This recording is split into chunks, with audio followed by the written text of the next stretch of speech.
जय श्री कृष्णा। सभी का स्वागत है और आज हम एमआई बेस्ड पेरेंटिंग की बात करेंगे, मल्टीपल इंटेलिजेंस बेस्ड पेरेंटिंग। और इस पेरेंटिंग में आगे बढ़ने से पहले मैं आप सबको कुछ तथ्यों से अवगत कराना चाहूंगा। ओके, तो किसी ने कल के सेशन के बेसिस पे किसी ने पूछा कि पर्सनैलिटी कैसे देखते हैं, इसके बारे में शायद सेशन के एंड में मैं बात करूं। आज के सेशन की बात करेंगे। कल मैंने काफी कुछ बताया था पर्सनैलिटी बेस्ड पेरेंटिंग के बारे में। तो पहला तथ्य आपकी स्क्रीन पे देखिए दोस्तों, कृपया इस पिक्चर्स को ध्यान से देखिए, सुनिए, समझने का प्रयास कीजिए। ऑफिशियल डेटा कहता है 80% बच्चे तनावग्रस्त है, प्रेशर में है, तनाव में है। कितने लोग एग्री करते हैं मेरी इस बात से? टाइप करें आए या फिर हाथ दिखाए। बच्चों पे प्रेशर बहुत ज्यादा है, बच्चों पे प्रेशर बहुत ज्यादा है। अब अगली वाली बात, बच्चे प्रेशर में है, मान लिया। माता पिता भी ज्यादा प्रेशर में है और उनमें भी माता ज्यादा प्रेशर में है। कितने लोग एग्री करते हैं?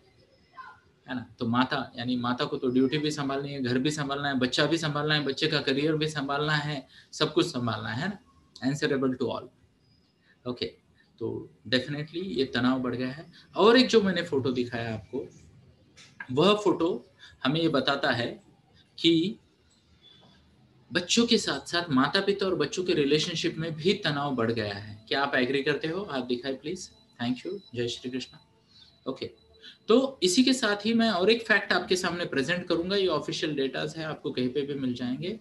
इंडिया में 19 साल या उससे कम उम्र के 50 करोड़ बच्चे हैं और इनमें से 2.5 करोड़ बच्चे हर साल जॉब मार्केट में आते हैं। तो कंपटीशन बहुत बढ़ चुका है। और इम्पोर्टेंट बात यह है कि इन बच्चों को, ये जो 2.5 करोड़ बच्चे हर साल बाहर आते हैं या फिर 50 करोड़ बच्चे हमारे पास, इन बच्चों में से केवल केवल केवल, और मैं यहाँ पे एज इट इज आपको स्क्रीन दिखाऊंगा। तो ये रहा फैक्ट आपकी स्क्रीन पे।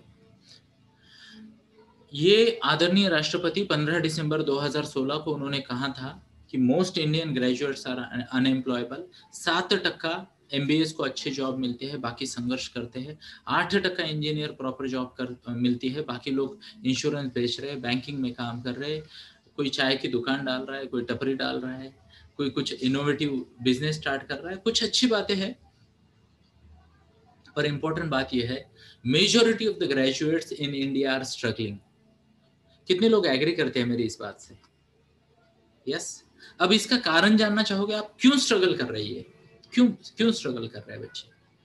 मैं आपके सामने कुछ डेटा तो ऑलरेडी मैंने दिया है, मैं आपको रीजन बताऊंगा। ये रीजन मैंने थोड़ा सा हाईलाइट किया था कुछ दिन पहले एक सेशन में, फिर भी मैं at the cost of repetition आपके साथ ये बात कहना चाहूंगा। क्या मुझे परमिशन है? हाथ दिखाए।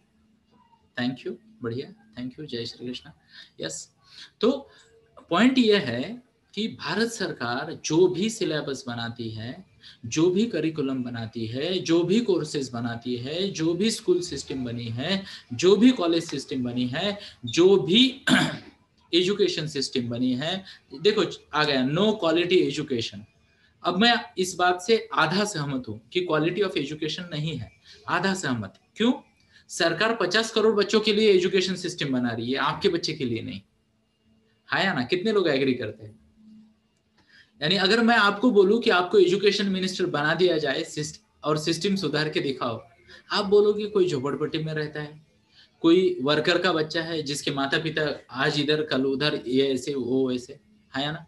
कुछ बच्चों को घर में इंग्लिश नहीं है, स्मार्टफोन नहीं है, ट्यूशन का बैकअप नहीं है, बुक्स खरीद नहीं सकते। कुछ बच्चों को सरकार अनुदान देके ये कर रहा है ना? यस। तो सरकार के पास बहुत सारे चैलेंजेस है, उनके पास अरबोपति लोग भी है ना? मिडिल क्लास भी बहुत सारा है और गरीब लोग भी है। तो जो एजुकेशन सिस्टम बनती है, ध्यान से सुनना मेरी बात को, वह इस बात पे निर्भर करती है कि सबके लिए कॉमन मिनिमम प्रोग्राम क्या दिया जा सकता है। आई होप आप मेरी बात को थोड़ा रिलेट कर पा रहे हो। अगर कर पा रहे हो तो हाथ दिखाए प्लीज। Thank you. जय श्री कृष्णा। तो ये बहुत इंपॉर्टेंट है दोस्तों कि गवर्नमेंट को गाली देके सॉल्यूशन नहीं निकलने वाला, गवर्नमेंट को ब्लेम करके सॉल्यूशन नहीं निकलने वाला। क्यों? कौन बना सकता है यार 50 करोड़ लोगों के लिए पॉलिसी? कौन बना सकता है मुझे बताओ। यहाँ पे हमारे पास जितने स्टूडेंट है ना इंडिया में, ओके, दुनिया के केवल 13 देश ऐसे हैं जिनकी आबादी इससे ज्यादा है। जितने हमारे पास स्टूडेंट है, बाकी 170-75 देशों की आबादी उतनी नहीं है जितने हमारे स्टूडेंट है। अब बोलो कैसे बनेगी पॉलिसी और कैसे मेंटेन रहेगी quality? Are you getting my point? दूसरी एक बात होती है, चांस ही नहीं है दोस्तों, चांस ही नहीं है। मैं एक छोटा सा एग्जांपल देना चाहूंगा, आई होप मैं रिलेट करके आपको समझा पाऊंगा। छोटा सा एग्जांपल है, मान लो आपके घर में मान लो एक, मेरे घर में मान लो एक कोकाटेल पंछी है, कोकाटेल, है ना? तो मुझे पता है वो खाएगा क्या और करेगा क्या, बराबर है? यस। मान लो आपके घर में मैंने आपको एक गिफ्ट दे दिया, क्या गिफ्ट दे सकता हूँ, मान लो एक शेर गिफ्ट दे दिया, व्हाट्स द वर्ड, एक टाइगर। आपके घर में टाइगर आ गया, तो आपको पता है टाइगर क्या खाएगा, क्या नहीं खाएगा, कैसा बिहेवियर करेगा, सब पता है आपको, है ना? ओके, तो आप क्या बोलोगे? सबसे पहला एक्शन प्लान, टाइगर को घर से भगाओ, नहीं चाहिए, है ना? बट वही मान लो मैंने अगर आपको एक प्यारा सा खरगोश दे दिया, तो या फिर एक मनी मैव दे दी, कैट दे दी, किसी प्यारे सा कुत्ते का एक पपी दे दिया, तो आपकी स्ट्रेटेजी फिक्स होगी, आपको पता है ना कि क्या करना है इसके साथ। ओके, ध्यान से सुनना मेरी बात को दोस्तों, चाहे वो ईगल हो, चाहे वो कुत्ते का बच्चा हो, चाहे वो गाय हो, चाहे वो शेर हो, चाहे वो पेड़ पौधे हो, आपको जैसे आपके हाथ में बीज नजर आ जाता है या बच्चा नजर आता है, पेड़ का बीज और जानवर का बच्चा, आप उसका आगे वाला सब बता सकते हो, इसका क्या क्या होने वाला है, हाँ या ना? केवल इंसान का बच्चा ऐसा है, वो बड़ा हो जाए, कभी कभी हमारी उम्र का हो जाए, फिर भी नहीं बता सकती कि इसका टैलेंट क्या है और ये क्या करेगा, हाँ या ना? एग्री करते हो?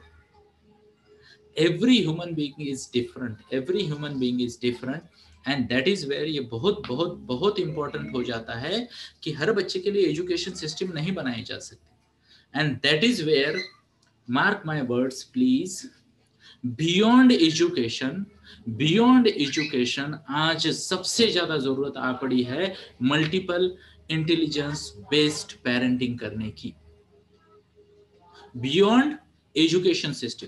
क्योंकि एजुकेशन सिस्टम तो सबको बना है ना, क्लास में 40 बच्चे आ गए, बराबर है, फिर चाहे जो पर्सनैलिटी हो, चाहे जो टैलेंट हो, सिलेबस तो सेम होगा, कॉपी पेस्ट, बराबर, एग्जाम सेम, वेटेज सेम, सब कुछ सेम, पर बच्चा सेम है क्या?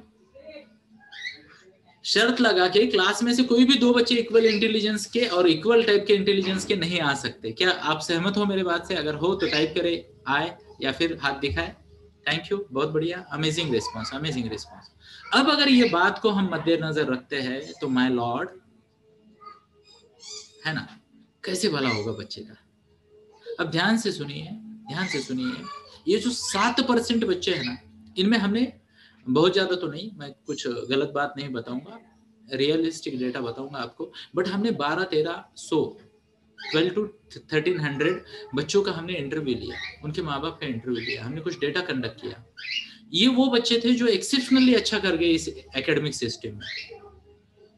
तो हमने उनको माता पिता को पूछा, बच्चे को पूछा कि ऐसा क्या हुआ कि तुम सुपर सक्सेसफुल हो गए? ऐसा क्यों होता है कि 22 साल का बच्चा जब पोस्ट ग्रेजुएट करता है, दूसरा बोलता है पर्सनैलिटी डेवलपमेंट कोर्स को जाना है, कोई बोलता है इंटरव्यू का प्रिपरेशन करना है, और कोई बच्चा कैंपस में ही 15, 20, 25, 30, कभी कभी 80 लाख का पैकेज लेके जाता है। बट मैं 15 तो रीजनेबल बोल रहा हूँ, आजकल बच्चे ले रहे 15-15 लाख का कैंपस में पैकेज। तो ऐसे क्यों होता है कि एक बच्चे को 15,000 की सैलरी नहीं मिलती है और दूसरे को 15 लाख का पैकेज मिल जाता है? या फिर कुछ बच्चे स्पेशली बाकी वाले इंटेलिजेंस में तो करोड़पति बन रहे हैं 20, 22, 25वें बर्थडे से पहले। क्या आपने ऐसे कुछ करोड़पति देखे कम उम्र के आजू बाजू में? वो तो स्टार्स है ना, वो तो स्टार्स है, तो हर जगह नजर आते हैं। तो हमने ऐसे करीब करीब 1200-1300 बच्चों का, माता पिताओं का इंटरव्यू लिया, पिछले 5 साल की ये प्रोसेस रही, और हमने कई सारे एक्सपर्ट्स से भी ये डेटा लिया, कुछ गूगल से डेटा लिया, उसका एनालिसिस किया, अलग अलग तरीके से एनालिसिस से। अब मैं यहाँ पे क्लैरिटी के साथ बताता हूँ, ये कोई बहुत ज्यादा ऑर्गेनाइज्ड ऐसी ट्रायल नहीं थी, मैं कहीं ये नहीं बताना चाहूंगा कि ऐसी जबरदस्त ट्रायल थी कि ये गलत नहीं हो सकता, बट मोटा मोटी, है ना, जिसे कहते हैं रैंडम, जो हमारे सामने निष्कर्ष आए, वह निष्कर्ष उन्होंने मुझे मजबूर किया ये सेशन को ऑर्गेनाइज करने के लिए। Are you getting my point? तो इन बच्चों में कॉमन बात क्या थी पता है? समवेयर अराउंड कुछ बच्चे तो बहुत ज्यादा एक्सट्रीम, जिसे कहते हैं फोकस नजर आए, 6 साल 8 साल 9 साल की उम्र से उन्होंने एक ही चीज के पीछे लग गए, एक ही चीज पे फोकस करने लग गए। बाकी बच्चे समवेयर अराउंड 12, 13, 14, 15, हाइयर साइड में 16 साल, हाइयर साइड में 16 साल की उम्र तक वह एक चीज पे फोकस पे आ गए। आप में से कितने लोग आज मेरे साथ इत्तेफाक रखते हो या मेरी बात से एग्री करते हो कि आजकल बच्चों के सामने बहुत सारे ऑप्शन आ गए हैं, हाँ या ना? अरे वो तो छोड़ो, बोर्ड के कितने ऑप्शन आ गए, स्कूल के कितने ऑप्शन आ गए, मीडियम के कितने ऑप्शन आ गए। इवन महाराष्ट्र में भी आप नॉन महाराष्ट्रियन लैंग्वेज में सीख सकते हो, है ना?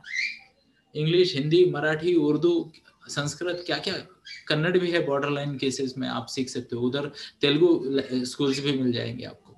हरी बड़ी ऑप्शंस बहुत बढ़ गए हैं। एंड ये ऑप्शंस है ना, हमें ग्रोथ करवाने से ज्यादा कंफ्यूज करवाने का काम कर रहे हैं ये option. And that is why मैं आपके सामने एक भगवत गीता का श्लोक कहना चाहूंगा। भगवान श्री कृष्ण ने, कोई कहता है 5200 साल पहले, कोई कहता है 10,000 साल पहले, जो भी है, मैं मानता हूँ 5200 साल पहले की बात है ये। उन्होंने एक श्लोक कहा था, व्यवसायात्मिका बुद्धि एकेह कुरु नंदन बहुशाखा ये हनंताश बुद्धयो अव्यवसायी नाम। जय श्री कृष्ण। तो उन्होंने क्या कहा, व्यवसायात्मिका बुद्धि एकेह कुरु नंदन बहुशाखा ये हनंताश बुद्धयो अव्यवसायी नाम।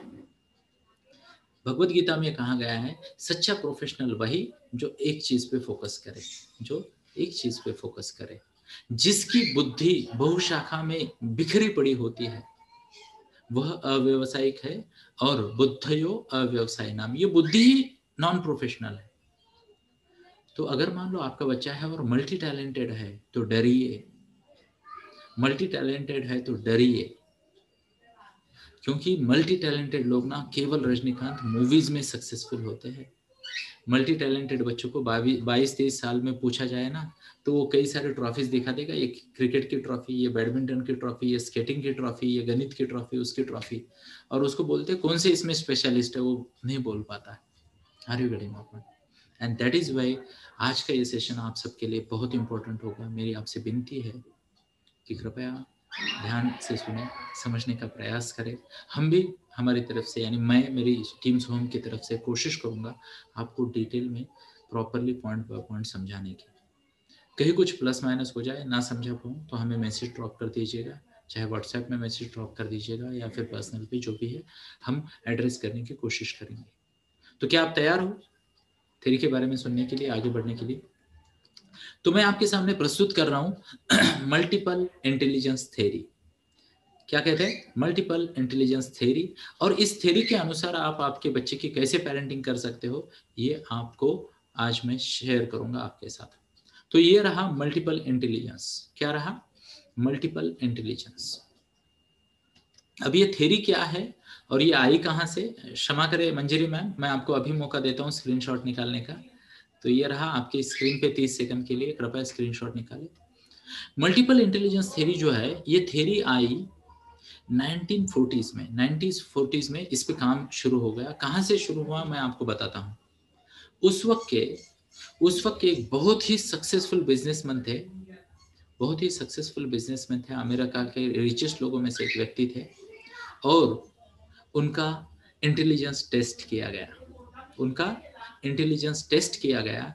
और जब वो टेस्ट का रिजल्ट आया तो ऐसा पाया गया कि उस सुपर सक्सेसफुल व्यक्ति का, यानी अमेरिका के सबसे अमीर व्यक्ति का आईक्यू कम है, आईक्यू कम है। तो मराठी लोग जो है उनकी भाषा में वो ढ है, हिंदी भाषी लोगों की भाषा में, यानी ये उतना टैलेंटेड नहीं है, पिछले बेंच वाला आईक्यू है उसका, लो आईक्यू है, ऐसा वो टेस्ट का रिजल्ट आया। ओके, तो बात तो हवा की तरह फैली, कुछ रिपोर्टर ने उसको पब्लिश कर दिया, कुछ रिपोर्टर ने पब्लिश कर दिया कि ये आदमी स्लो लर्नर है। तो वो बड़ा बिजनेसमैन था। जब उसकी बोर्ड ऑफ डायरेक्टर्स की मीटिंग हुई, 1944 के आसपास की बात है, जब उनके बोर्ड ऑफ डायरेक्टर्स की मीटिंग हुई तो सबने उस पर प्रेशर डाला कि ये तेरे बारे में क्या छप रहा है पेपर में, ओके जरा ध्यान देना, हमारे बिजनेस पे इफेक्ट आ रहा है। लोग बोल रहे हैं कि तू ढ है वगैरह वगैरह, यानी you are low on IQ, तो लोग मजाक उठा रहे हैं, और तू इस कंपनी का सीएमडी है, बिग बॉस है। तो वो सोच में लग गया, और फिर उसने फिर से उसी व्यक्ति को फोन किया जिसने उसकी इंटेलिजेंस टेस्ट ली थी, और उनको बोला क्या आप मेरे ये टेस्ट फिर से करवा सकते हो? तो उन्होंने कहा हाँ क्यों नहीं करवा सकते, तो बोले क्या मेथड क्या है, तो उन्होंने कहा हम आपको एक 70 सवाल पूछेंगे और उनके जवाबों के अनुसार हम डिसाइड करेंगे आपका इंटेलिजेंस क्या है। तो ये बड़े बिजनेसमैन ने उनको इनवाइट किया कि आप मेरे ऑफिस में आइए और टेस्ट लीजिए। अब 1944 की बात है, ग्राहम बेल की मेहरबानी से इनके पास एक फोन था। जैसे वो व्यक्ति आया टेस्ट लेने इनकी इंटेलिजेंस की, तब वो पत्रकारों को लेके आया, जर्नलिस्ट को, क्योंकि उनको पता था कोई तो बड़ी न्यूज मिलेगी आज, है ना। तो जैसे ही वो पत्रकारों को लेके आया, इन्होंने उसको बिठाया सामने सामने, सवाल पूछने लगे। जैसे जैसे एक एक सवाल पूछता गया, इन्होंने फोन उठाया, अपनी सेक्रेटरी को फोन किया और बाजू वाले रूम में सब एक्सपर्ट बैठे थे, इसने जवाब दिए। ये तो वही हुआ मुन्ना भाई एमबीबीएस वाला किस्सा ना, कि एग्जाम किसी और ने दे दिया और मुन्ना भाई एमबीबीएस को लग गया एडमिशन को, है ना, वही वाला किस्सा हो गया। फिर जब टेस्ट कंप्लीट हुई तो इन्होंने उससे पूछा कि क्या लगता है कितने सवालों के सही जवाब आए। सामने से जवाब आया, सब सवालों के जवाब सही आए, सब सवालों के जवाब सही आए। इसको लगा वाओ, अब मेरे से कोई ये नहीं कर सकता, बोले मुझे कोई अभी खोट नहीं दिखा सकता मुझे। ओके, तो वो चले गए। अगले दिन का बहुत ही एंजाइटी के साथ, बहुत ही जिसे कहते हैं उत्साहपूर्वक उन्होंने अगले दिन का पेपर देखा, और पेपर के पहली न्यूज जो थी वहां पे इनका नाम लिखा था, फर्स्ट नेम, और सामने लिखा था dash dash is a cheater, dash dash is a cheater. Okay, कि उसने ऐसे ऐसे किया, और नीचे पूरा लिखा था कि कैसे इसने फालतू टेस्ट दी वगैरह वगैरह। और ये बिलियनियर उस टाइम का, उसको हार्वर्ड यूनिवर्सिटी में एक पदवीदान जो समारंभ होता है ना, ग्रेजुएशन डे होता है, तो वहां पे इनको चीफ गेस्ट बुलाया गया था। तो इनका मूड खराब, उसी खराब मूड में ये यूनिवर्सिटी पहुंचे, हार्वर्ड यूनिवर्सिटी, बच्चों को देने। तो जैसे वो जा रहे थे, बच्चे आपस में बात कर रहे थे, ये देखो चीटर आ गया है, चीटर आ गया है, चीटर आ गया है, and he felt so bad, he felt so bad. And ध्यान से सुनिए, he did not felt bad for himself, he felt bad for the boys. तो वो स्टेज पे गए और उन्होंने अपना भाषण दिया, और वो भाषण में उन्होंने ऐसा कुछ कहा जिन्होंने पूरी दुनिया को सोचने पे मजबूर कर दिया, पूरी दुनिया को सोचने पे मजबूर कर दिया। उन्होंने कहा, my dear kids, do you know how successful I am? Chances are कि आप सबका और आपके सबके फैमिलीज का कलेक्टिव इनकम मेरी एक कंपनी से छोटा हो। I am that successful. सब बच्चे ऐसे हर्ट देखने लगे, and that was true, that was true. Example, अगर इंडिया में किसी कॉलेज में आके अंबानी साहब बोलते हैं तो क्या वो झूठ होगा? नहीं होगा। तो ये भी अमेरिका के बड़े रिच थे, तो उन्होंने कहा, फिर उन्होंने बोला, today I am going to give you something that you have to remember for life. और उन्होंने ये शब्द कहे कि बच्चों, माय डियर किड्स, जब भी आप स्कूल में एग्जाम देते हो और कुछ नहीं आता है या कुछ अड़चन आती है और किसी दूसरे विद्यार्थी की तरफ देख के मदद मांगते हो, तो उसे चीटिंग कहते हैं। और जब रियल लाइफ में आप किसी प्रॉब्लम में फंस जाते हो और किसी आजू बाजू वाले से आप मदद लेते हो, तो उसे कोलैबोरेशन कहा जाता है। क्या कहा जाता है? कोलैबोरेशन या team work. And I am master of team work, and that is why I am the richest person in this country. अब ये आपके ऊपर है, आप मुझे कोलैबोरेटर कहो, आप मुझे मैनेजर कहो, आप मुझे लीडर कहो, या आप मुझे चीटर कहो। And everyone started shouting his name and saying कि you are a leader, you are a leader, you are a leader. फिर ये वापस आए, ऑफिस में आए, इन्होंने फिर से फोन घुमाया उस व्यक्ति को, आपने जो करना था कर दिया, हमने जो करना था कर दिया, बट मेरा आपको एक सवाल है, अगर मेरा आईक्यू कम है तो मैं सक्सेसफुल हुआ कैसे? अगर मेरा आईक्यू लो है तो मेरे सक्सेस आई कैसे जीवन में ना? Are you getting my? फिर बहुत सारे रिसर्च हुए, 2 जनरेशन चले गए साइकोलॉजिस्ट के रिसर्च में, कुछ हाथ नहीं आया। बट उससे करीब करीब 41 ईयर्स बाद, 41 साल के बाद, डॉक्टर सर हार्वर्ड गार्डनर वो ये थ्योरी लेके आए कि उन्होंने कहा कि इंसान में अलग अलग 8 क्षमताएं होती है, 8 तरह के इंटेलिजेंस होते हैं। कितने? 8 तरह के इंटेलिजेंस होते हैं। इनमें से कोई एक भी इंटेलिजेंस अगर आपके पास है, बाकी 7 ना हो, कम हो, ज्यादा हो, फर्क नहीं पड़ता, एक जो हाईएस्ट इंटेलिजेंस है वो आपको जीनियस बना सकता है, जीनियस बना सकता है। तो उन्होंने इवन कुछ इंडियंस के नाम भी सामने रखे।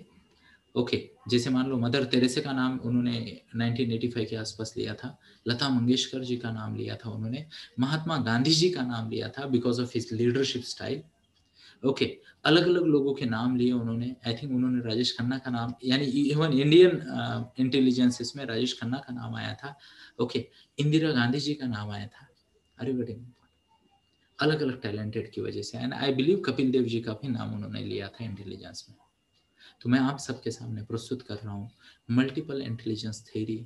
अब मैं आपको देखो केवल भाषण नहीं दूंगा, मैं आपको क्लियर कट बताऊंगा कि क्या देखना है, उसके कैरेक्टरिस्टिक्स क्या है, और आप आपके बच्चे को उसके अनुसार कैसे गाइड कर सकते हो। क्लियर बात कर रहा हूं मैं? ओके, अब अगले वाली स्टेप, अगर मेरे बोलने के बाद भी अगर आपको नहीं समझे तो आपके पास 2 चॉइसेस है।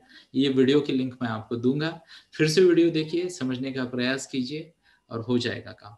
फिर भी नहीं हुआ तो आई टेल यू, हमारे पास एक बड़ी टीम है काउंसलर्स की, उनके पास जाइए, थोड़ा सा पैसा खर्च कीजिए और अपने बच्चे को आगे लेके जाइए। तो क्या आप सब लोग तैयार हो? और कितने लोग एक्साइटेड है? अगर आप एक्साइटेड हो तो हाथ नहीं दिखाने, आपने टाइप करना है वाओ, टाइप करना है वाओ। लेट मी से कितने लोग एक्साइटेड है। क्या बात है, अमेजिंग रिस्पॉन्स, अमेजिंग रिस्पॉन्स। जय श्री कृष्णा, क्या बात है। You all are special parents, you all are special parents and you deserve a gift from our side. तो आज के लिए तो हम ये स्लाइड्स और ये ज्ञान ही देंगे आपको गिफ्ट में, हो सकता है आने वाले समय में कुछ गिफ्ट भी दे दे। तो यह वो इंटेलिजेंसेस है, ध्यान से सुनना देखना, इसका आपने ऑलरेडी स्क्रीनशॉट लिया है। यह वो इंटेलिजेंसेस है, आपको वन बाय वन मैं समझाऊंगा। ये इंटेलिजेंस, उसके ये 2-3 कैरेक्टरिस्टिक्स, और अगर ये है तो आपको आगे क्या करना है वो भी मैं समझाऊंगा। थोड़ा सा सेशन हो सकता है लंबा चले, 15-20 मिनट चल सकता है क्या, शायद चले ना चले मुझे नहीं पता, बट अगर चल सकता है, अगर आपको 10 मिनट एक्स्ट्रा चल सकता है तो टाइप करें 1010, और वीडियो वाले हाथ दिखा सकते हैं, धन्यवाद है आपका, थैंक यू, जय श्री कृष्णा। वाह, तो कुछ लोग 10 टाइप कर रहे हैं और मैं उन सबको धन्यवाद देना चाहूंगा। तो दोस्तों सिंपल है, यह एक नई डेफिनेशन आ गई इंटेलिजेंस की, यह एक नई डेफिनेशन आ गई इंटेलिजेंस की। यह डेफिनेशन क्या करते हैं? It is your brain's ability, it is your brain's ability which can gain you name, fame, money, success and satisfaction. आपके दिमाग की, इंसान तो एक दूसरे से डिफरेंट कैसे है? दिमाग की ताकत है, कोई सोच सकता है या ना, कोई खेल सकता है।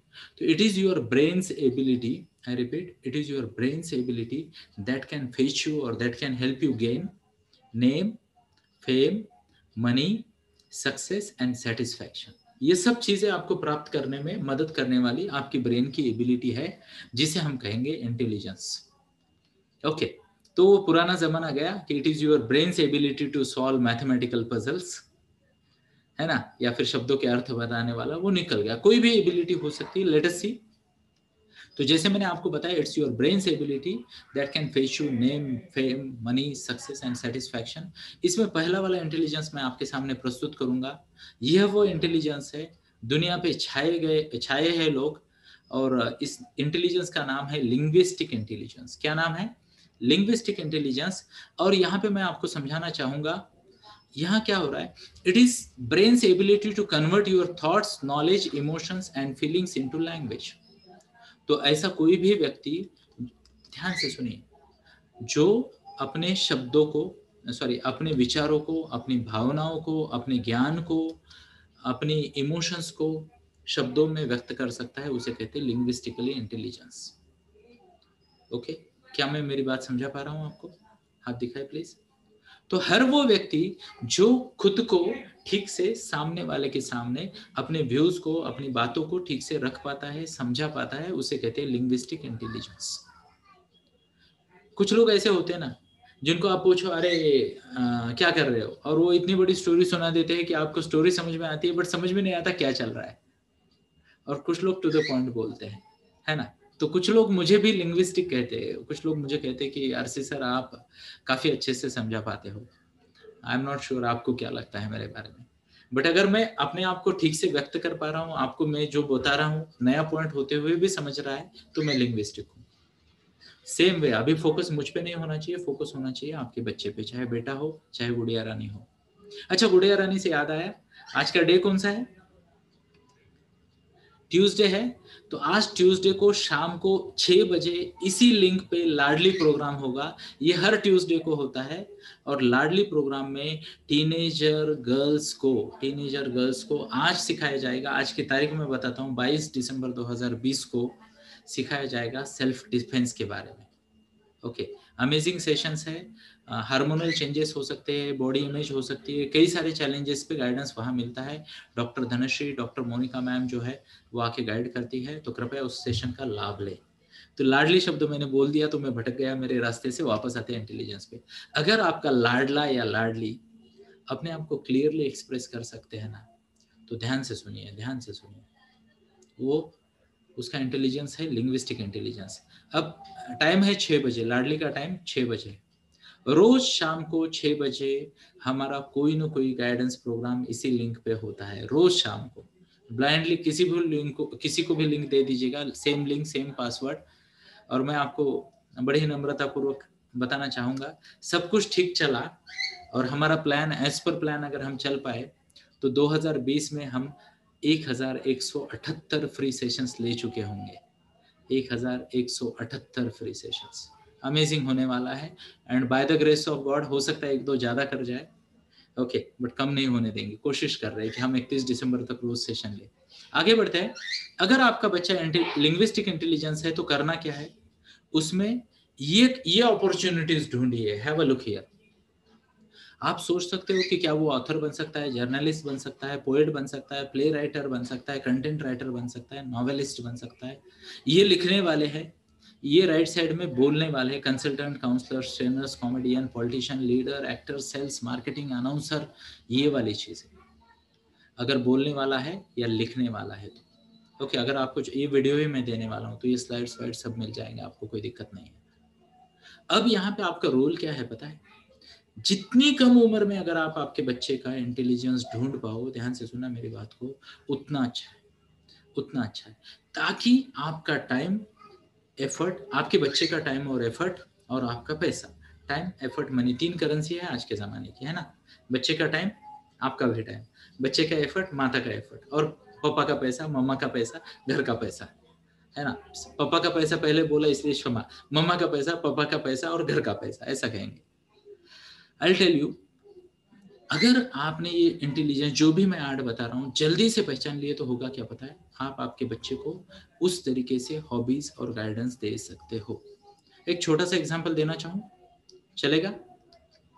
मेरी बेटी लिंग्विस्टिक है और मैं आपको कुछ बताना चाहूंगा या दिखाना चाहूंगा। 1 मिनट का समय दीजिएगा।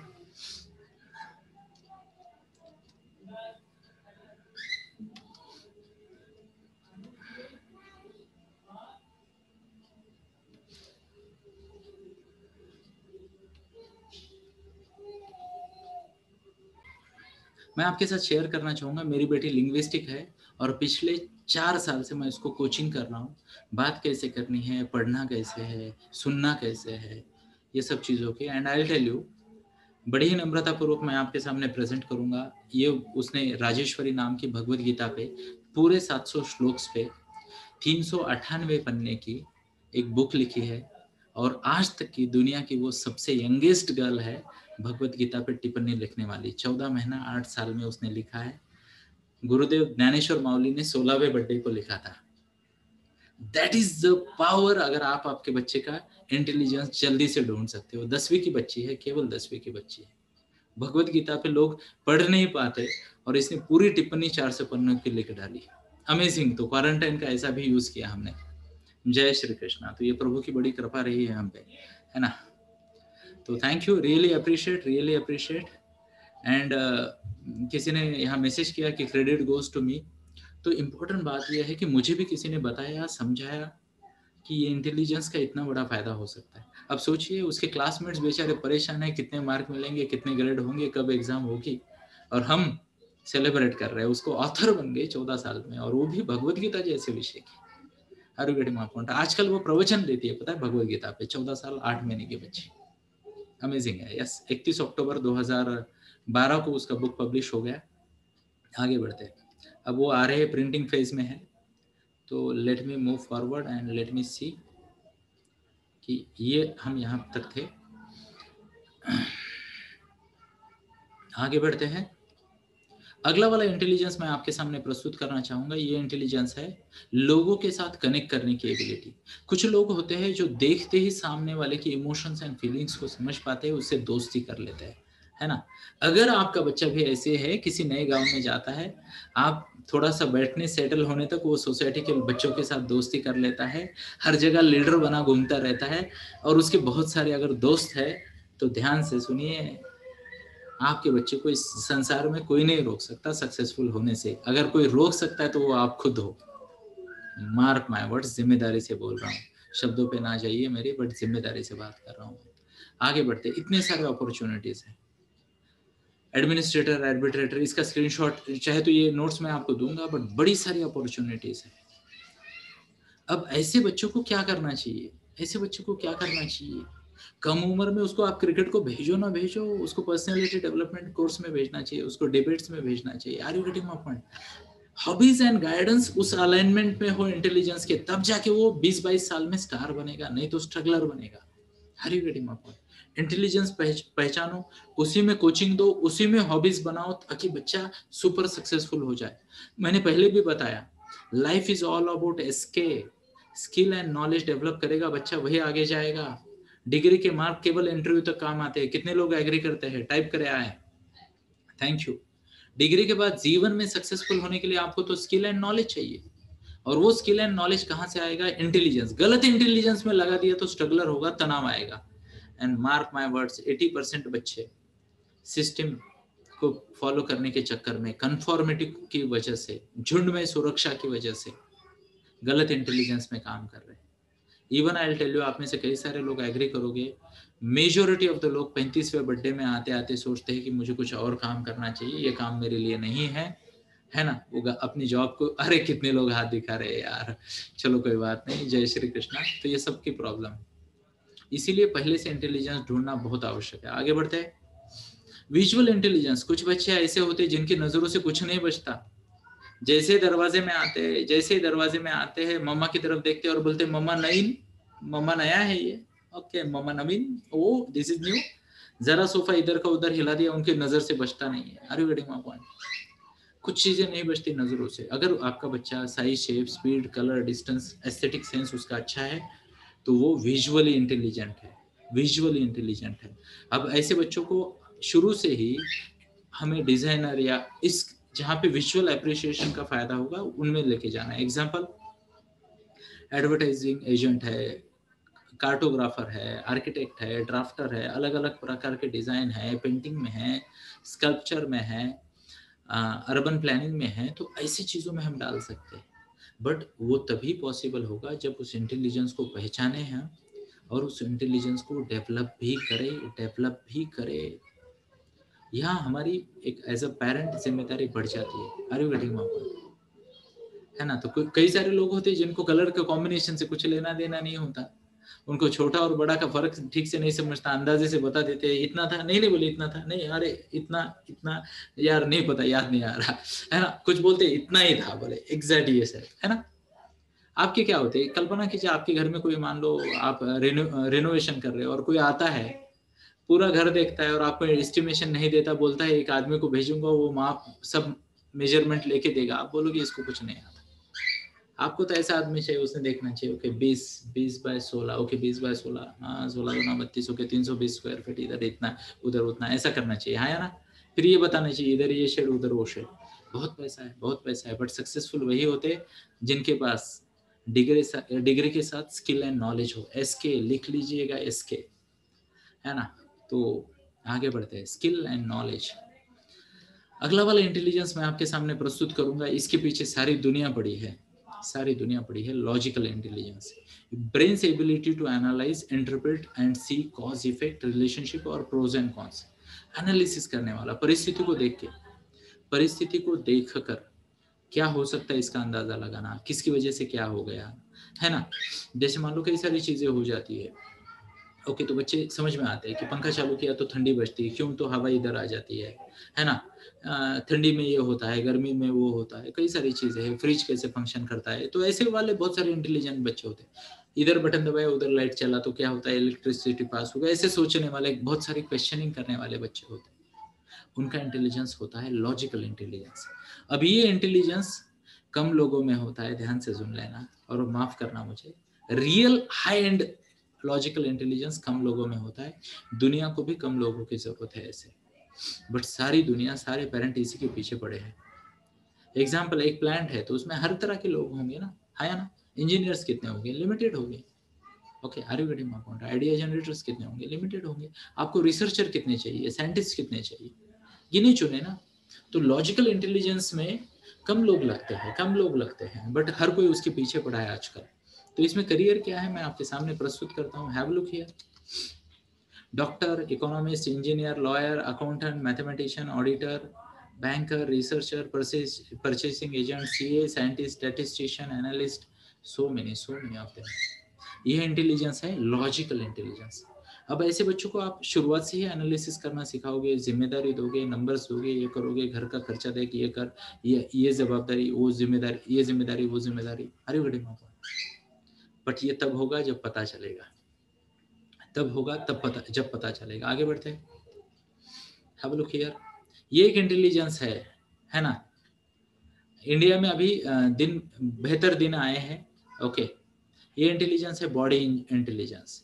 तो कुछ बच्चों का ग्रॉस यानी फिजिकल एनर्जी कुछ लोगों की फाइन की, यानी ये जो उंगलियों की कारागिरी कहते हैं ना, वो वाली इंटेलिजेंस बहुत हाई होती है। उसमें भी बहुत सारे करियर है। एंड कई सारे लोग सोचते हैं स्पोर्ट्स एंड कोचिंग दो ही है, ऐसा नहीं है। आप देखिए, एक्टर फिट होना चाहिए, athlete, dancer, choreographer, farmer, forest ranger, carpenter, actor actress जो भी है, inventor, jeweller, mechanic, physical trainer, P, ये वो। इवन टूरिज्म इंडस्ट्री में भी इन लोगों की बहुत ज़्यादा डिमांड है, बहुत ज़्यादा डिमांड है। ओके, क्लियर है। बट ऐसे लोगों को शुरुआत से ही अगर हमने ट्रेनिंग दी, उनका फिजिकल एबिलिटी जो नेचुरल गिफ्ट है उसको और ज़्यादा नरिश किया, तब जाके ये बनाएंगे ना। हारी गढ़ी मापा। स्पोर्ट्स में लोग करोड़ों कमा रहे हैं, ट्रेनिंग में लोग करोड़ों कमा रहे हैं, अलग अलग क्षेत्रों में लोग कमा रहे हैं, बट इंटेलिजेंस पता होना चाहिए। आगे बढ़ते, आगे बढ़ते। यह है म्यूजिकल इंटेलिजेंस। अब ये सबके लिए नहीं है। अगर आप किसी बड़े सिटी में रहते हो, मान लो पूना है, नासिक है, मुंबई है, महाराष्ट्र की बात कर रहा हूँ, बड़े सिटी में है तो इनको बहुत स्कोप है। जो बच्चा rhythm, pitch, tone, echo, structure of sound अच्छे से समझ पाता है, उनको बहुत सारे अपॉर्चुनिटी है करियर में। आज देखिए हर चीज में म्यूजिक है, हाँ या ना, हर चीज में म्यूजिक है। आपका व्हाट्सएप वीडियो आता है उसमें भी म्यूजिक है, हर चीज में म्यूजिक है। इधर देखो एड में म्यूजिक, मूवी में म्यूजिक, हर जगह म्यूजिक, जिधर जाओ उधर म्यूजिक है ना। रिदम्स। तो म्यूजिक में बहुत बहुत ज्यादा क्या कहते हैं अपॉर्चुनिटीज है। Have a look here. सिर्फ बजाना और गाना नहीं है, तो performing musician, tuner, singer, writer, song writer जैसे कहते हैं, musical theatre, actor, actress, sound engineer, instrument जैसे कहते हैं manager, sound engineer, studio engineer, acoustic engineer, 3 प्रकार की इंजीनियरिंग आती है इसमें। Voice recogniser, DJ, RJ, instrument maker, so many, even music therapist. Amazing opportunities है अगर आपका बच्चा उसमें टैलेंटेड हो। इसके अलावा भी संगीत की शिक्षा देने वाले लोगों की बहुत ज़्यादा डिमांड है। हरिगढ़ी परफॉर्मेंस की डिमांड है। पूना में ये कोरोना आने से पहले हर वीकेंड को 700 म्यूजिकल शोज होते थे पूना में। पूना पिंपरी चिंचवड मिला के 700 एवरी वीक। अमेजिंग है। हमें भी पता नहीं चलता, मजाक में हमारे बच्चे की पार्टी में क्या क्या बजा देते हैं, है ना। तो ये कौन कर रहा है, बड़ी अपॉर्चुनिटी, बट हमें पता होना चाहिए। आगे बढ़ते हैं और समझने का प्रयास करते हैं।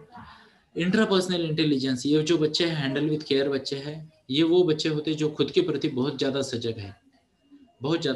उसको पता चलता है मेरे दिमाग में क्या चल रहा है, मुझ में क्या चल रहा है। मार्क माय वर्ड्स, बहुत अवेयर, सेल्फ अवेयर होते हैं ये बच्चे, बहुत ज़्यादा सेल्फ अवेयर होते हैं ये बच्चे।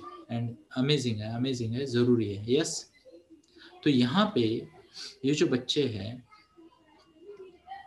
ये इंटेलिजेंस वाले जिम्मेदारी वाला काम है, जैसे मैंने कहा जिम्मेदारी वाला काम है। इन बच्चों की नॉर्मल कैरेक्टरिस्टिक्स मैं आपको बताऊं, ये अपनी उम्र से बड़े लगते हैं या बड़ों जैसा बिहेव करते हैं। तो अगर आप आजू बाजू में ऐसे बच्चे देखो जिसको देख के ना बाकी लोग भी बोले कि यार ये उम्र से ज्यादा मैच्योर है, उस टाइप के बच्चे होते हैं। अगर ऐसा बच्चा आपके पास है तो आपकी ये जिम्मेदारी बनती है कि उसे ब्रेक ना लगाए, ब्रेक ना लगाए। ये बच्चे क्या कर सकते हैं, जरा आप स्क्रीन पे देखिए। ये लीडर्स बन सकते हैं, एंटरप्रेन्योर बन सकते हैं, प्रोग्राम प्लानर बन सकते हैं, साइकोलॉजी टीचर, फिलोसॉफी में जा सकते हैं, theology, spiritual leader. Anybody would like to have his or her child as a बाबा? बाबा बन सकते हैं, है ना। पिछले दशक का सबसे बड़ा बिजनेस ग्रो किया तो बाबा नहीं किया था, रामदेव बाबा। 1000 से 10,800 करोड़ पे चले गए, तो बाबा भी अच्छा करियर, बट उसके लिए एक अलग मैच्योरिटी लगती है ना, और अलग सेल्फ कंट्रोल भी लगता है, सेल्फ अवेयरनेस भी लगता है, बहुत जरूरी है, अदरवाइज मुश्किल है ना। यस, शो ऑफ हैंड्स अगर आप मेरी बात से रिलेट कर पा रहे हो। आगे बढ़ते हैं और कुछ इंटेलिजेंस की मैं बात करूंगा। बट जैसे मैंने कहा, ये जो बच्चे हैं ना, हैंडल विद केयर है। इनको अगर रिस्पेक्ट नहीं मिला, इनको सही तरीके से पेरेंटिंग नहीं की, तो इनकी ग्रोथ को भी ब्रेक लग जाता है, ग्रोथ को भी ब्रेक लग जाता है। तो इनको बड़ी ही सही तरीके से मेंटोरिंग करके, जिसे कहते हैं गाइड करके, उनका ईगो संभाल के आगे लेके जाना पड़ता है। ओके, आगे बढ़ते हैं। और मैं कुछ बताना चाहूँगा आपके सामने, और एक है, यह जो है, यह इंटेलिजेंस है नेचुरलिस्ट।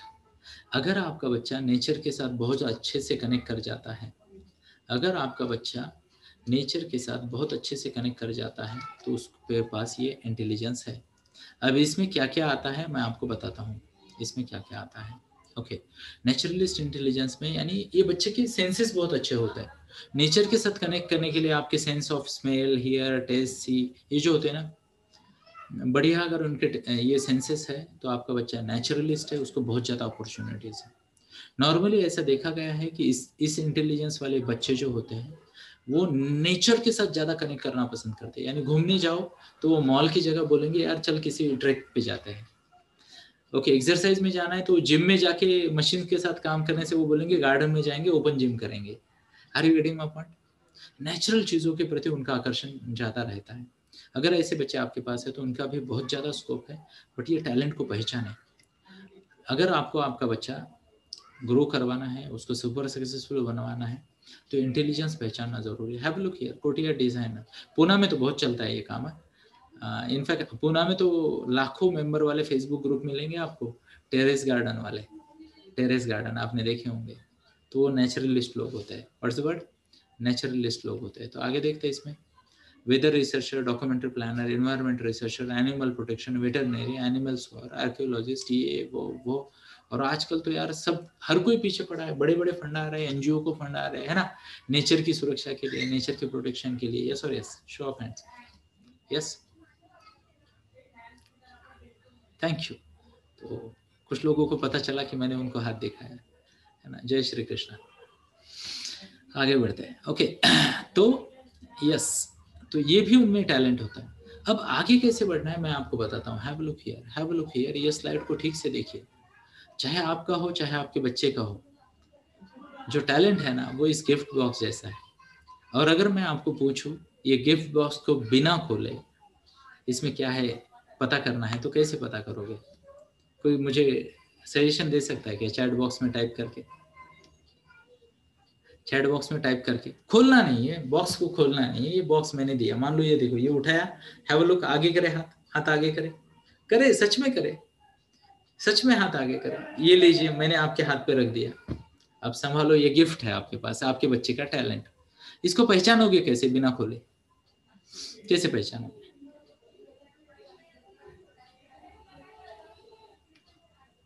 कई सारे लोग सोच में पड़ गए, कई सारे लोग सोच में पड़ गए, है ना। ओके, पैकिंग देखेंगे, हिला के देखेंगे, 5 सेंस यूज करेंगे, क्या बात है, वंडरफुल रिप्लाई आया है ना, क्या बात है, अमेजिंग अमेजिंग। किसी ने कहा साउंड बजाएंगे, है ना, डिफिकल्ट है बहुत। ओके, जो भी है अपने अपने तरीके से, बट ध्यान से सुनना दोस्तों। मेजोरिटी ऑफ द लोग, मैं बताता हूँ, समझ लेना मेरी बात को, स्टैटिस्टिक्स में आपके सामने रख रहा हूँ। 93% पेरेंट अपने बच्चों के टैलेंट को दिशा नहीं दे पाते। 93%, बहुत बड़ा नंबर है। इवन चांसेस बहुत ज़्यादा है कि मेरे जैसे आम आदमी भी उन 93 में आए जिनका टैलेंट लेट पहचाना गया। Are you getting my point? आपके बच्चे के साथ ऐसा ना हो। अब टैलेंट पहचानने का फायदा क्या है पता है? एक बार आपको अगर आपके बच्चे का टैलेंट पता हो, आपके बच्चे का अगर टैलेंट पता हो तो क्या होगा, आप आपके बच्चे को एक ही दिशा में जाने के लिए इनकरेज करोगे, उसकी हॉबीज इन लाइन होगी, उसकी एक्टिविटीज इन लाइन होंगी, उसकी कोचिंग इन लाइन होगी, हाँ या ना? अगर आपको पता है आपके बच्चे को इंजीनियरिंग बनाना है तो काहे को हिस्ट्री सिखाओगे ना उसको, है ना? उसको बोलोगे बेटा मैथ्स पे फोकस कर, फिजिक्स पे फोकस कर, आगे बढ़ा, है ना? क्लियर बात है। अगर मान लो आपके बच्चे को बिजनेसमैन ही बनना है तो उसको बाकी चीजों से दूर रखोगे आप।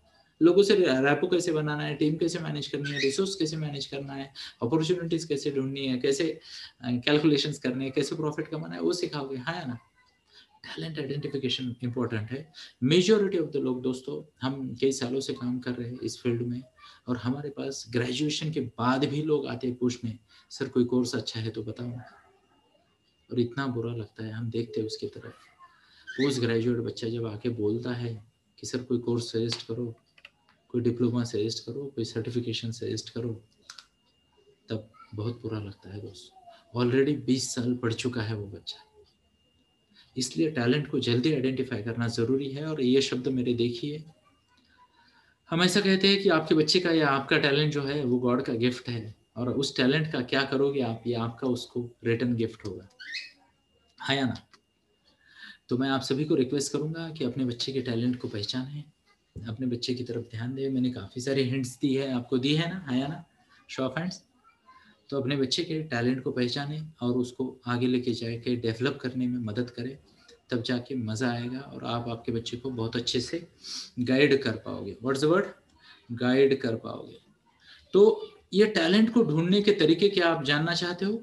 शो ऑफ हैंड्स अगर आप जानना चाहते हो तो, कि किस तरीके से बच्चे का टैलेंट पहचाना जाए। अमेजिंग है, वाह। चलो तो ठीक है, मैं आपके सामने कुछ प्रस्तुत करता हूँ, बट मेरे को देखने दो क्योंकि मेरी पीपीटी।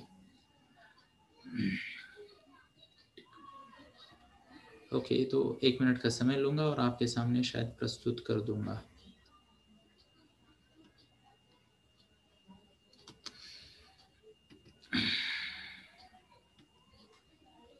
तो तीन तरीके हैं आपके बच्चे का टैलेंट पहचानने के। एक तरीका होता है, ओके, ये होता है फैमिली एंड फ्रेंड्स वाला। क्या होता है? फैमिली एंड फ्रेंड्स वाला तरीका है। यहाँ पे आप फैमिली एंड फ्रेंड्स में देख सकते हो कौन कहाँ है, कितना लिखा पड़ा है, और उससे गाइडेंस ले सकते हो। ओके, ये वाला एक तरीका है। दूसरा वाला तरीका भी आपके सामने मैं प्रस्तुत करता हूँ। ओके, तो यहाँ पे एक स्पेलिंग की मिस्टेक थी तो उसको मैंने तुरंत सही किया। गुरुजी कहते गलती दिखे तो तुरंत सुधारनी चाहिए। फैमिली एंड फ्रेंड्स से पूछ सकते हो, बट रिस्की तरीका है, क्योंकि आपके आजू बाजू वाले सक्सेसफुल लोग, ध्यान से सुन लेना, आजू बाजू वाले सक्सेसफुल लोग, that includes you also, limited आपके पास जानकारी है कि नए करियर क्या है, नई अपॉर्चुनिटीज क्या है, टैलेंट कैसे पहचानना है, मुश्किल जाता है। तो हर कोई अपने हिसाब से बात सजेशन दे देता है ना? अब हर इंसान अलग होता है, तो वो सजेशन किसी को फिट बैठता है, किसी को नहीं बैठता है। तो ये रिस्की तरीका है, इससे न जाए। कई सारे बच्चे गलती कर देते हैं कि अपने दोस्त की इंटरेस्ट को खुद का इंटरेस्ट बना देते हैं, उससे भी दूर रहें। आगे वाली बात मैं आपको बताऊंगा। और एक तरीका है, आप आपके आजू बाजू में ढूंढ सकते हो, एप्टीट्यूड टेस्ट कर सकते हो, जिससे आपको पता चलेगा कि आपका बच्चा कहाँ पे है। बट एप्टीट्यूड टेस्ट मिनिमम, बहुत लिमिटेड एरियाज में, what's the word, limited areas में आपको मदद करेगा एप्टीट्यूड टेस्ट, हर एरिया में नहीं करेगा। ओके, अदरवाइज आपको बहुत सारे टेस्ट करवानी पड़ेंगे, बहुत ज़्यादा टेस्ट करवानी पड़ेंगे। आगे बढ़ते हैं, और एक ऑप्शन मैं आपके सामने दूंगा, और वो है MI टेस्ट। इसे कहते हैं मल्टीपल इंटेलिजेंस टेस्ट या फिर DMIT टेस्ट। जहाँ पे अगर आप देख रहे हो तो ऐसा चार्ट आ जाता है बच्चे का, और इसके काफ़ी सारे फायदे हैं। बच्चे की लर्निंग स्टाइल समझ में आ जाती है, बच्चे की मेजर इंटेलिजेंस कौन सी है क्लियर पता चल जाती है। हमने स्वयं एज ए कंपनी हज़ारों बच्चों को इस टेस्ट के माध्यम से गाइड किया है, एंड हम आपको सजेस्ट करेंगे कि आप जिस किसी शहर में हो, क्योंकि ये तो ओपन प्रोग्राम है। पहले हम ये प्रोग्राम पूना में लेते थे, तो अभी मुझे नहीं पता आप कहाँ से हो, बट मैं आपको सजेस्ट करूँगा, अगर आप मान लो जो भी है, कहीं पे 6,000, कहीं पे 7, कहीं पे 8,000 में ये टेस्ट हो जाती है अच्छे लोगों से। आजू बाजू में देखिए कोई अच्छा सा कंसल्टेंट, उनसे टेस्ट करवाइए, अपने बच्चे का टैलेंट देखिए, स्पेसिफिक टैलेंट देखिए, एंड अपने बच्चे को उस हिसाब से गाइड कीजिए। ये मेरा सजेशन है आपको। आगे आपकी मर्जी है, मैं किसी का नाम नहीं ले रहा हूँ, किसी का नाम रिकमेंड भी नहीं कर रहा हूँ, बट ये मेरा स्ट्रॉन्ग रिकमेंडेशन है कि अगर मान लो आपका पैसे का कोई चैलेंज नहीं है, तो जितनी जल्दी हो सके आपके बच्चे का ये उसको गिफ्ट दीजिए, टैलेंट पहचानिए और उसको आगे जाने में मदद कीजिए। अदरवाइज होगा क्या पता है? अदरवाइज होगा क्या, वो गिफ्ट बॉक्स के जैसा हालत हो जाएगा। ट्रायल एरर कर रहे हैं, आज जा रहा है स्केटिंग को, कल जा रहा है फुटबॉल को, परसों जा रहा है क्रिकेट को, फिर जा रहा है पब्लिक स्पीकिंग को, फिर जा रहा है बोले डांस करेंगे हम, फिर बोलेंगे जुम्बा खेलेंगे, फिर बोलेंगे आईआईटी की क्लास लगाएंगे, फिर बोलेंगे नहीं नहीं इसको तो ना साइकोलॉजी पसंद है ना। तो अपने बच्चे को फुटबॉल बनने से रोके, अपने बच्चे का फुटबॉल बनने से रोके। और दूसरी बात है, मेरी विनती है आप सबको, ध्यान से सुनना, ये आपको कोई नहीं बताने वाला, कोई नहीं बताने वाला। अगर ध्यान से सुन लेना, अगर शब्दों को मेरे प्लीज समझ लेना, अगर ये इतना अच्छा है तो ये सिस्टम का पार्ट क्यों नहीं है? किसी के मन में सवाल आ सकता है। Are you getting my point? एक भटका हुआ पेरेंट, ध्यान से सुन लेना मेरी बात को, एक भटका हुआ पेरेंट ना कई कई कई बिजनेसेस का पेट पालता है, यू नो। और एक फोकस पेरेंट है ना, सारी इकोनॉमी को खराब कर देता है। वो कोई एक्स्ट्रा क्लास लगाता ही नहीं है। जैसे कहते हैं ना, साइकिल एक देश की इकोनॉमी के लिए घातक है। साइकिल अगर यूज करेंगे तो पेट्रोल बच जाएगा, सरकार को टैक्स नहीं मिलेगा, है ना। फिर लोग हेल्दी रहेंगे, फिट रहेंगे, तो डॉक्टर के दवाखाने नहीं चलेंगे, फार्मा कंपनियों को तकलीफ है, पोल्यूशन नहीं होगा। अरे वेटी पॉइंट, मैकेनिक्स वगैरह ये बड़े बड़े जो कंपनीज है, ये जो है सब बंद हो जाएगा। सिमिलरली ये है, ध्यान से सुनना दोस्तों मेरी बात। अगर मैं आपको पूछूं आपका बच्चा है, किस चीज के लिए फोर्स करना पड़ता है, तो आप मुझे बताइए, सोच के बताइए। सबसे पहली बात, मैं आपको 3 ऑप्शन दूंगा। लेट नाइट मूवी, प्लीज समझना, लेट नाइट मूवी ऑप्शन 1 है, और दूसरा है अर्ली मॉर्निंग एक्सरसाइज। किसके लिए फोर्स करना पड़ता है, एक के लिए या 2 के लिए? लेट नाइट मूवी के लिए 1 और अर्ली मॉर्निंग एक्सरसाइज 2। ओके, तो अर्ली मॉर्निंग एक्सरसाइज के लिए फोर्स करना पड़ता है। अच्छा मैं आपको बोलूं, सात्विक खाना या मैगडी का बर्नर, सात्विक खाना 1 और मैगडी का बर्नर 2, किसके लिए फोर्स करना पड़ता है? वाह। और एक आधा एग्जांपल मैं दे सकता हूँ, चलो मान लो कोई कोला या बोर्नविटा, किसके लिए फोर्स करना पड़ता है, कोला के लिए या बोर्नविटा के लिए? यस। तो आपको पता है दोस्तों, अच्छी चीजों के लिए ही फोर्स करना पड़ता है। और ये भी बात मैं बताना चाहूंगा, अच्छी चीजों की कोई एडवर्टाइजमेंट नहीं होती, ध्यान से सुनना। अच्छी चीजों की कोई एडवर्टाइजमेंट नहीं होती, क्योंकि उससे लोग हेल्दी बनते हैं, अच्छा हो जाता है, और आपको पता चल गया मुझे क्या कहना है ना। लोगों की बिजनेस की अपॉर्चुनिटी मिस हो जाती है। Are you getting my point? तो ये बात आपको कोई भी मेरी तरीके से इतनी क्लैरिटी के साथ आंखों में आंखें डाल के कोई नहीं बताने वाला दोस्त, कोई नहीं बताने वाला। आगे मर्जी है आपकी, आखिर बच्चा है आपका और टैलेंट है उसका, या तो आप अब डिस्कवर करो, या तो फिर 35 साल बाद वो खुद डिस्कवर करे। आप देखिए आपकी उम्र में नए नए शौक आ जाते हैं 32वें बर्थडे के बाद, हाँ या ना? हाथ दिखाए या फिर टाइप करे आए, कहाँ से आते हैं? क्योंकि जैसे ही थोड़ा सा हम सेट हो जाते हैं, ध्यान से सुन लेना, जैसे ही थोड़ा सा हम सेट हो जाते हैं, फिर हमें हमारे ओरिजिनल टैलेंट याद आते हैं, है ना। आई टेल यू, मैं 7वीं कक्षा में जब था, तो जिसे कहते हैं डिस्ट्रिक्ट लेवल के मेडल्स लेके आता था पब्लिक स्पीकिंग में, 7वीं कक्षा में। ओके, और फिर मुझे मैथ्स में 147 मार्क मिल गए 10th कक्षा में, 147। पापा को मुझ में इंजीनियर दिखा, और उसके बाद जो संघर्ष शुरू हुआ आज तक चल रहा था। तो पिछले 5 साल बाद मैंने फिर से एक बार एज ए पब्लिक स्पीकर और motivational speaker as a coach career शुरू किया, and by the grace of God तब से बहुत अच्छा चल रहा है। अब मैं, आप देखिए, मैं मुस्कुराता रहता हूँ, प्रसन्नता है, हेल्थ अच्छी है, फैमिली अच्छी है, रिलेशनशिप अच्छे है, घर अच्छा है, बिजनेस अच्छा है, और क्या चाहिए? Are you getting my point? तो अपने बच्चे का टैलेंट ढूंढिए, उस पर फोकस कीजिए, उसको उसमें नरिशमेंट दीजिए, उसमें स्पेशल कोचिंग दीजिए। और इसमें रिस्क नहीं है दोस्तों, मैं आपको बताता हूँ, इसमें रिस्क नहीं है। रिस्क है वो करने में जो हर कोई कर रहा है, रिस्क है वो करने में जो हर कोई कर रहा है। ध्यान से सुनिए, 7, 7.5 लाख, 8 लाख, 10 लाख का खर्चा करके बच्चों को इंजीनियर बना रहे लोग, और हो क्या रहा है, बच्चा इंश्योरेंस बेच रहा है, बैंक में काम कर रहा है, अमृत तुल्य का गाड़ा निकाल रहा है बच्चा। हरी गढ़ी मापन देखिए, इंडिया में 93%, I am sorry 92% engineer core job कर ही नहीं पा रहे। सबके साथ जाने में, ध्यान से सुनना मेरी बात को, जिम्मेदारी से बात कर रहा हूँ, चाहे तो कोई भी डेटा निकाल के देख लेना, कोई भी डेटा निकाल के देख लेना, 92% इंजीनियर्स इंडिया में कोर जॉब नहीं कर पा रहे। आप आजू बाजू देखिए, इंजीनियर्स हर जगह देखेंगे। क्यों हो रहा है ऐसे? रीजन है कि उनका इंटेलिजेंस उस लेवल का नहीं है, बट प्राइवेट में सीट मिली तो ले ली, थोड़ा सा बच्चा इंजीनियरिंग कर रहा है वाला फील आता है, बट बच्चे को जीवन भर ना वो फील से नहीं होने वाला, उसको उसके टैलेंट में डालिए, है ना। बच्चा अगर सही तरीके से चाय भी बनाता है तो बी प्राउड यार। पूना में आके देखिए अबले अमृत तुल्य को, कुछ 500 ब्रांच बना डाली उसने। नीलेश एवले नाम है, दोस्त है हमारे, है ना। ओके, किसे कहते हैं अमेजिंग बिजनेस, हर वेटिंग पॉइंट। पुणे में ऐसे बहुत सारे एग्जांपल है अलग अलग क्षेत्र के, आपके यहाँ पे भी होंगे, जिस किसी शहर में आप हो, जरा देखिए। झुंड में सुरक्षा कभी नहीं होती दोस्तों, मैं फिर से बताता हूँ। आप में से 90% लोगों के, ध्यान से सुनना, स्पेसिफिक बताते हैं, 93% लोगों के या तो एक बच्चा है या दो है, दो से ज्यादा नहीं है, 93% लोगों के। और मेरी बात को सुनिए, आप में से 93% लोगों के बच्चे इंग्लिश मीडियम में सीखते हैं। और एक बात है, आप में से 93% लोगों के बच्चे प्राइवेट स्कूल में पढ़ते हैं। ओके, आप में से 93% पेरेंट, आपकी 93% एनर्जी इसी में लगा रहे हो कि बच्चे के मार्क्स कैसे बढ़े। और इतनी सारे टीचिंग देने के बाद, इतनी सारे बढ़िया स्कूल देने के बाद, कोचिंग क्लासेस लगाने के बाद भी आप में से 93% पेरेंट परेशान हैं कि इस बच्चे का क्या होगा।